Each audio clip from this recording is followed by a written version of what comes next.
ഉരുൾപൊട്ടൽ നാശം വിതച്ച കോഴിക്കോട് ജില്ലയിലെ വിലങ്ങാട് 500 കോടിയുടെ നാശനഷ്ടമുണ്ടായെന്ന പ്രാഥമിക നിഗമനം. വീട് പൂർണ്ണമായും നഷ്ടപ്പെട്ടവർ ഉൾപ്പെടെ നിരവധി പേരാണ് ക്യാമ്പുകളിൽ കഴിയുന്നത്. മന്ത്രി റോഷി അഗസ്റ്റിൻ ക്യാമ്പ് സന്ദർശിച്ചു.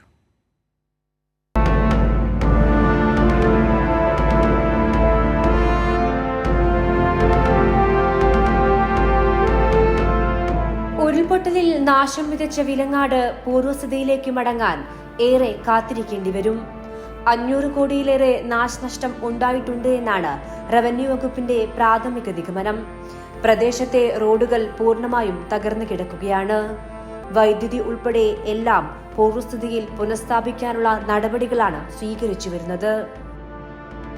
വയനാട്ടിലെയും വിലങ്ങാട്ടെയും പ്രകൃതി ദുരന്തങ്ങൾ സർക്കാർ ഒരേപോലെയാണ് കാണുന്നത് എന്നും വീടും ഭൂമിയും നഷ്ടപ്പെട്ടവരെ പുനരധിവസിപ്പിക്കുമെന്നും എല്ലാവിധ കഷ്ടനഷ്ടങ്ങളും സർക്കാർ പരിശോധിക്കുമെന്നും സ്ഥലം സന്ദർശിച്ച ജലവിഭവ വകുപ്പ് മന്ത്രി റോഷി അഗസ്റ്റിൻ വ്യക്തമാക്കി.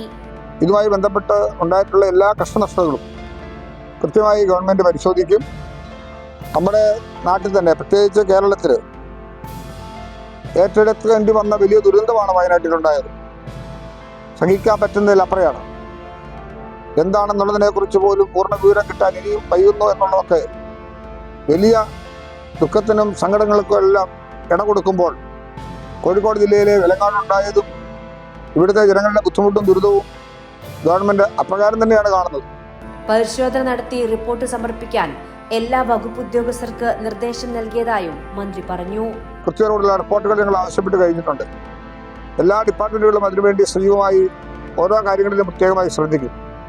സ്കൂളിൽ പഠിക്കുന്ന കുട്ടികളുടെ പഠനോപകരണങ്ങളും സാഹചര്യങ്ങളും ഒക്കെ നഷ്ടപ്പെട്ട സ്ഥിതി, വിവിധ ഡോക്യുമെന്റ്സുകൾ നഷ്ടപ്പെട്ട സാഹചര്യം, ഭൂമി നഷ്ടപ്പെട്ടു, വീട് നഷ്ടപ്പെട്ടു, ഇതെല്ലാം കൃത്യമായി തന്നെ വിലയിരുത്തിക്കൊണ്ട് ആവശ്യമായ നടപടികൾ സ്വീകരിക്കാൻ ബന്ധപ്പെട്ട ഡിപ്പാർട്ട്മെന്റുകൾക്ക് ഗവൺമെന്റ് നിർദ്ദേശം ഇതോടൊപ്പം തന്നെ മുഖ്യമന്ത്രി നൽകി കഴിഞ്ഞിട്ടുണ്ട്. അപകട ഭീഷണി നിലനിൽക്കുന്നതിനാൽ വിലങ്ങാട് മലയോരത്തുള്ള കൂടുതൽ കുടുംബങ്ങളെ ക്യാമ്പുകളിലേക്ക് മാറ്റും. വാണിമേൽ വെള്ളിയോട് സ്കൂളിൽ പുതുതായി ദുരിതാശ്വാസ ക്യാമ്പും ആരംഭിക്കുന്നുണ്ട്. ജനങ്ങൾ ജാഗ്രത പുലർത്തണമെന്നും മന്ത്രി പറഞ്ഞു. ഉരുൾപൊട്ടൽ നാശം വിതച്ച പ്രദേശത്തും ദുരിതാശ്വാസ ക്യാമ്പുകളിലും മന്ത്രി സന്ദർശനം നടത്തി. കൈരളി ന്യൂസ്, കോഴിക്കോട്.